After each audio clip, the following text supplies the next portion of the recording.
You can also easily generate out different patterns inside of Adobe Photoshop Elements.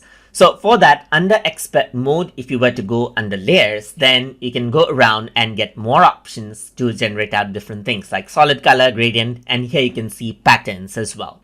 So if I were to go around and click on pattern, then there you go. You can see that a pattern, a default pattern is here.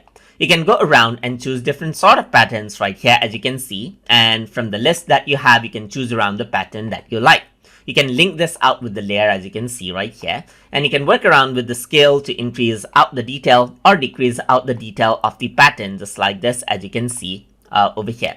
You can go around and snap it to the horizon over here as well and press OK, and the pattern is there. And that is it. That is how you can generate out different patterns, as you can see. So that is what you have right here. You can click and drag around to move around the pattern over here onto different places as well, as you can see.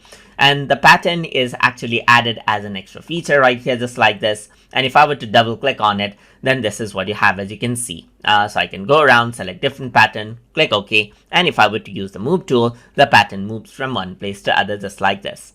So that is how you can generate out patterns inside of Adobe Photoshop Elements. So I hope you guys learned something as always. And as always, please like, comment, share, and subscribe.